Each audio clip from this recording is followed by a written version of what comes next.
आज हम स्टार्ट कर रहे हैं chapter 10 cell cycle and cell division. हमने ऑलरेडी चैप्टर 9 तक डिटेल में लाइन बाय लाइन देख लिया है। आज हम स्टार्ट कर रहे हैं चैप्टर 10। इसी पेज में हम डिफरेंस समझ लेंगे, सेल साइकिल क्या होता है और सेल डिवीज़न क्या होता है। ओके, तो स्टार्ट करते हैं। Are you aware that all organism even the largest start their life from a single cell. अब आपको पता होगा कि सारे ही ऑर्गेनिज्म, जो भी ऑर्गेनिज्म है ना, वो अपनी लाइफ कहाँ से स्टार्ट करते हैं? एक सिंगल सेल से। कहाँ से? एक सिंगल सेल में से हम इतना बड़ा ऑर्गेनिज्म बन जाते हैं। ठीक है, you may wonder how a single cell then goes on to form such a large organism. ये सोचने वाली बात है कि एक सिंगल सेल से हम इतना बड़ा ऑर्गेनिज्म कैसे बन जाते हैं। ओके, इस चैप्टर में हम वही समझने वाले हैं कि एक सिंगल सेल से पूरा ऑर्गेनिज्म कैसे बनता है। Growth and reproduction are characteristic of the cells indeed of all living organism. अब सबको पता है हमारे बॉडी में ग्रोथ और रिप्रोडक्शन सारे लिविंग ऑर्गेनिज्म में होता ही है। ठीक है, all cell reproduce by dividing into two with each parental cell giving rise to two daughter cell. अब सेल रिप्रोड्यूस कैसे होते हैं? सोचने वाली बात है, सेल रिप्रोड्यूस कैसे होंगे? तो सेल मैं आपको बना के दिखाती हूँ। ये पेरेंटल सेल है, ये एक सेल है, समझो ये एक सेल है।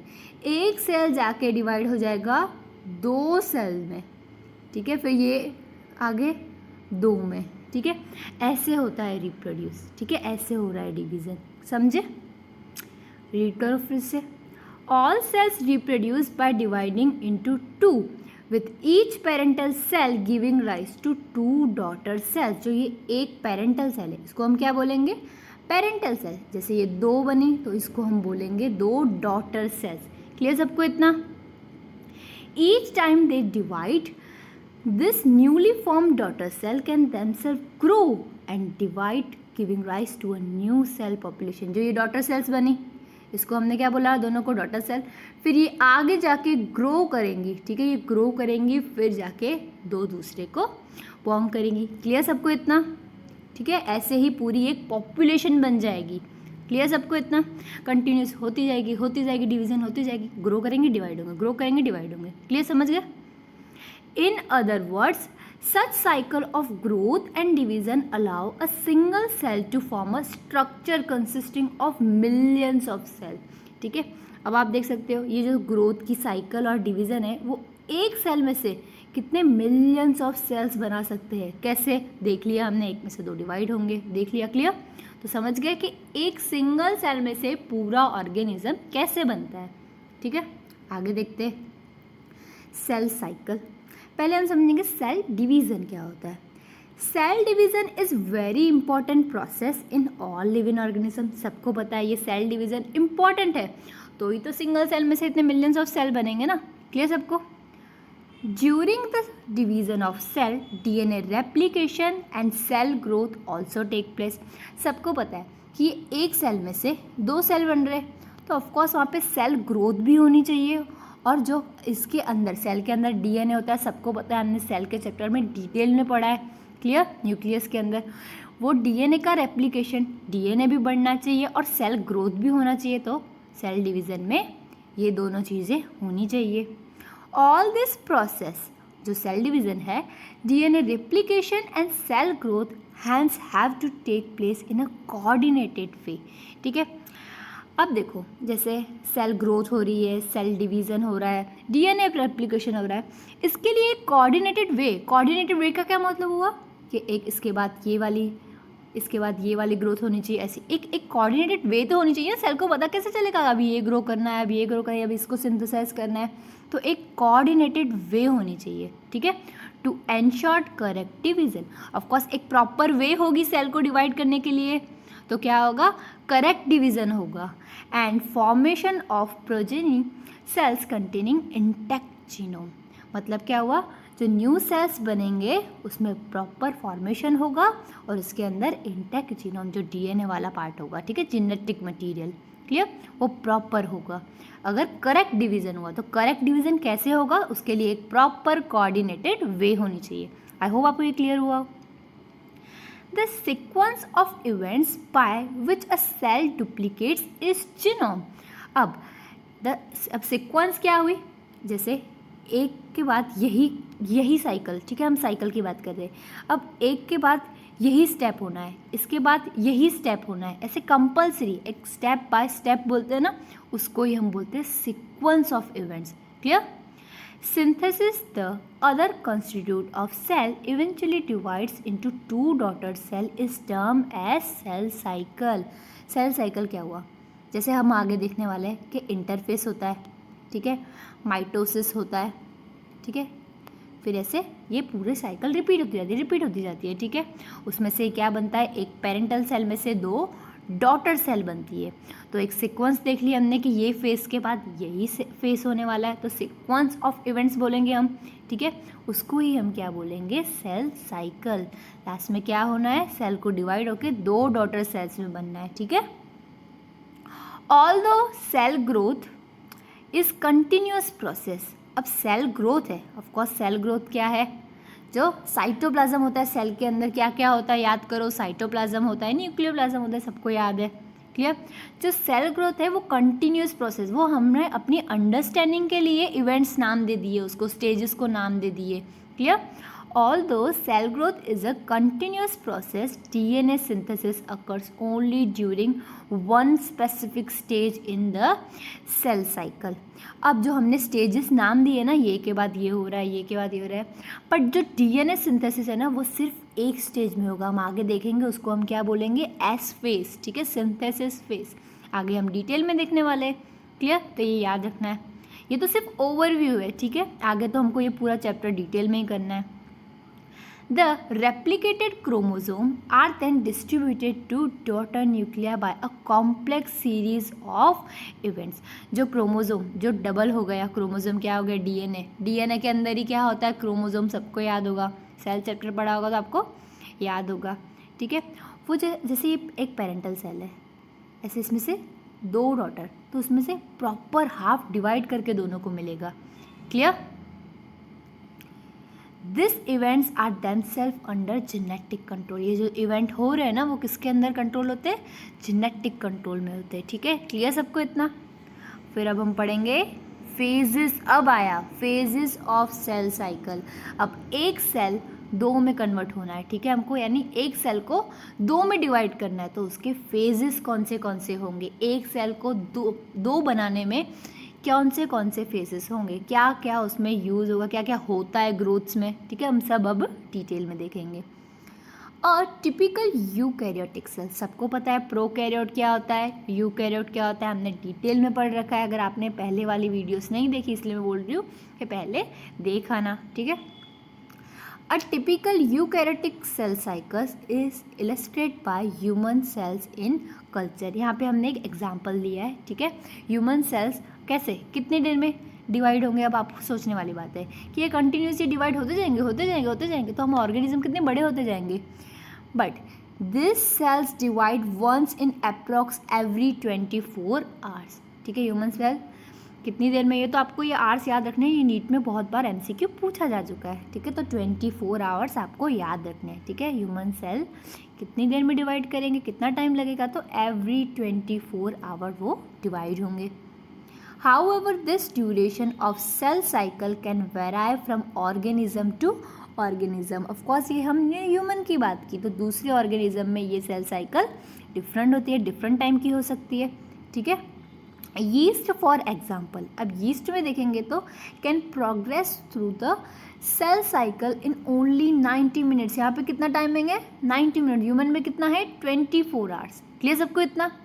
The cell cycle is divided into 2 basic phase. अब हमने सेल साइकिल को, जो हमने स्टेजेस की बात की थी, इवेंट्स की बात की थी, उसको हमने 2 फेज में मेन डिवाइड कर लिया है, ठीक है।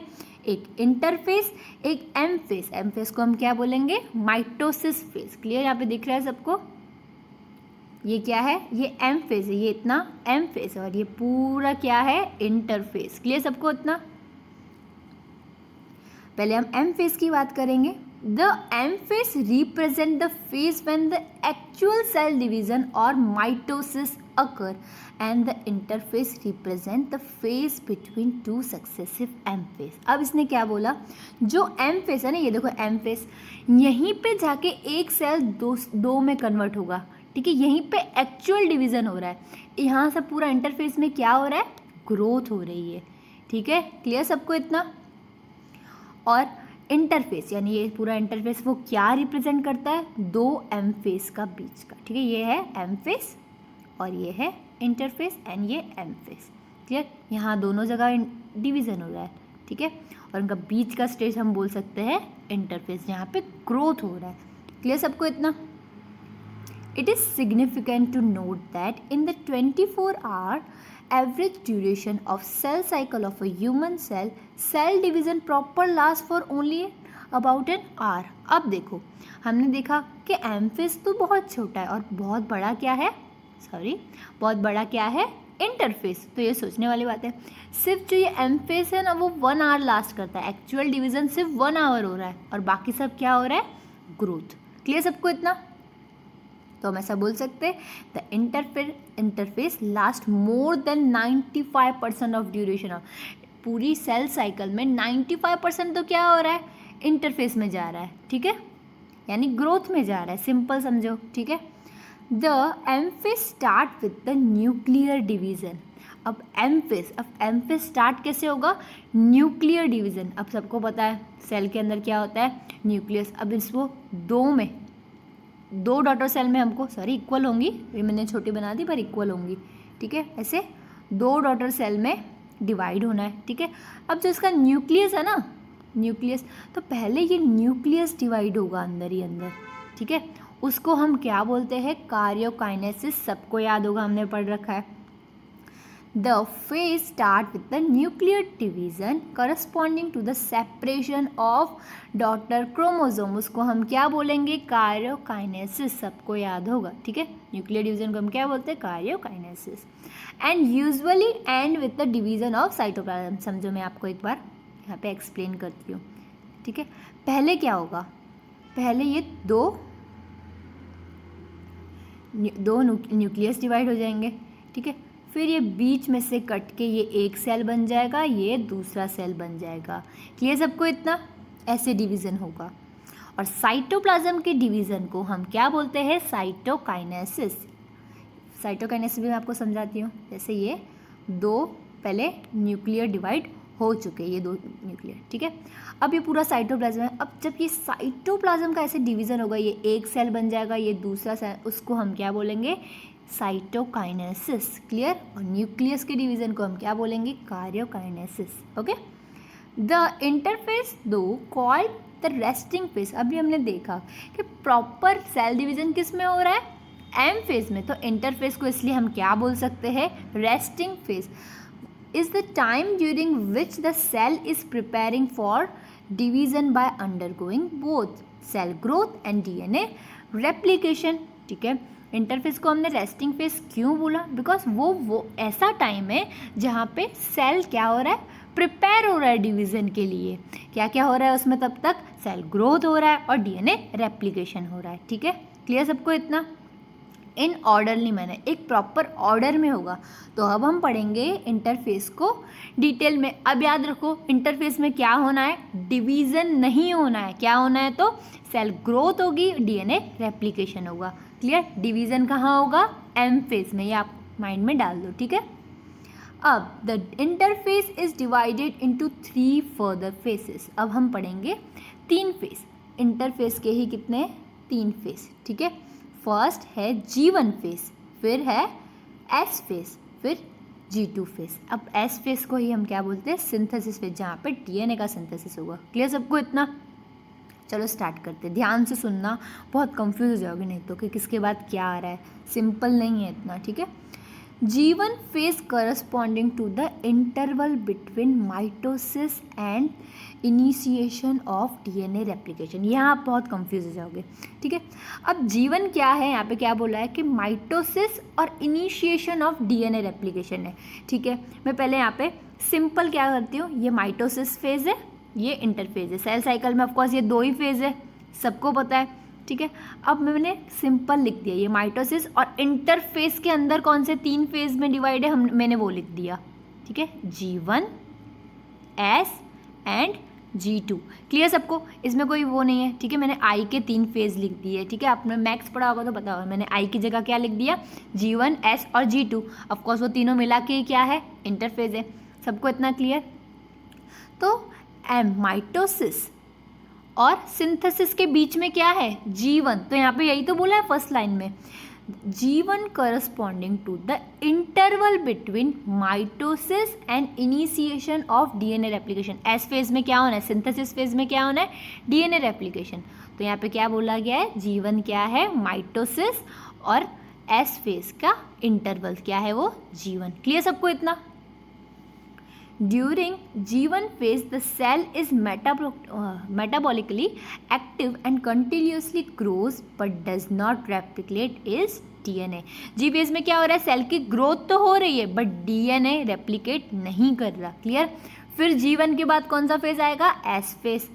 S और synthesis phase marks the period during which the DNA synthesis और रेप्लिकेशन से।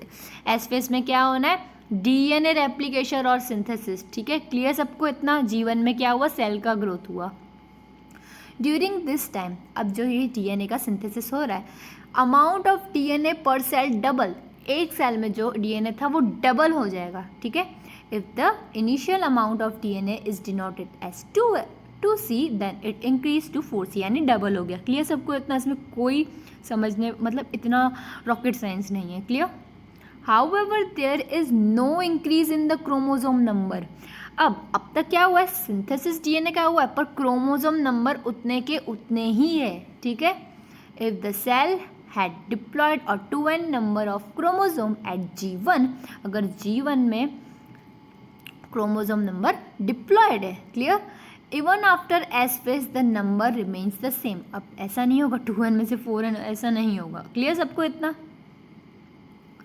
In animal cells during the S phase, DNA replication begins in the nucleus। सबको पता है DNA replication कहाँ होने वाला है, न्यूक्लियस के अंदर, and the centriole duplicate in the cytoplasm। अगर आपने ठीक से 8 चैप्टर देखा होगा तो अभी आपको क्लियर होगा कि सेंट्रियोल क्या होता है सेल में। इसलिए बोल रही हूँ, अगर आपको नहीं पता ना तो आप 8 वो सारे चैप्टर देख के आओ। ऑफकोर्स एक चैप्टर में आप कुछ मिस कर जाओगे ना तो आपको नेक्स्ट चैप्टर में वो टर्मिनोलॉजी थोड़ी हार्ड लगेगी, ठीक है। During the G2 phase, proteins are synthesized in the preparation for mitosis। अब क्या आया, G2, हमने synthesis phase देख लिया, अब आया G2। G2 में क्या होगा, protein are synthesized in preparation of mitosis। Of course G2 के बाद तो डायरेक्ट M phase आने वाला है, डायरेक्ट सेल डिवाइड होने वाला है। तो यहाँ पे क्या होता है, प्रोटीन आर सिंथेसिस, ठीक है, प्रोटीन सिंथेसिस होता है। क्लियर सबको इतना। आई होप आपको ये सब क्लियर हो रहा हो। Some cells in the adult animal do not appear to exhibit division। अब कोई कोई ऐसे सेल्स होते हैं जो डिवीज़न नहीं कर पाते। एग्जाम्पल क्या है उसका, हार्ट सेल्स, ठीक है, डिवीज़न नहीं कर पाएंगे आगे। And many other sales divide only occasionally. और कोई कोई सेल ऐसे होते हैं जब ओकेशनली, जब उनकी ज़रूरत होगी ना तभी डिवाइड करेंगे वो, as needed to replace cell that have been lost because of injury. अब किसी की सेल डेथ हो गई, सेल डेथ बोल रही हूँ, ह्यूमन डेथ नहीं, सेल डेथ हो गई या इंजरी हो गई, तब सेल्स की ज़रूरत होगी वहाँ पे न्यू सेल्स की, वो तब डिवाइड करेंगे, जब उनका काम आएगा वो तब डिवाइड करेंगे। तो इसीलिए this cells that do not divide, जो सेल डिवाइड नहीं करते, ठीक है, आगे एक में से दो नहीं बनाते, वो क्या करेंगे, G1 फेज में से निकल जाएंगे और वो इनएक्टिव स्टेज में चले जाएंगे। उस इनएक्टिव स्टेट को, जहाँ सेल डिवाइड नहीं करता, 24 आवर्स में सेल डिवाइड नहीं करता, वो सेल्स को हम क्या बोलेंगे, वो इनएक्टिव स्टेज में है। उन सेल को हम क्या बोलते हैं, वो कौन सी स्टेज में है, तो G0 कौन से स्टेज। क्लियर सबको, G0 क्या होता है, ठीक है। Cells in this stage remains metabolically active but no longer prolific unless called on। जब तक उनकी ज़रूरत नहीं होगी ना तब तक वो नहीं आएंगे काम करने, ठीक है। अपना काम क्या करेंगे, वो अपना मेटाबॉलिक में जो एक्टिविटी में जो उनका काम है वो करते रहेंगे, ठीक है, मेटाबॉलिक एक्टिविटी में काम करते रहेंगे, बट सेल डिवाइड नहीं करेंगे जब तक उनका नीड नहीं पड़ता किसी को। क्लियर सबको इतना। In animals, mitotic cell division is only seen in the diploid somatic cells, ठीक है।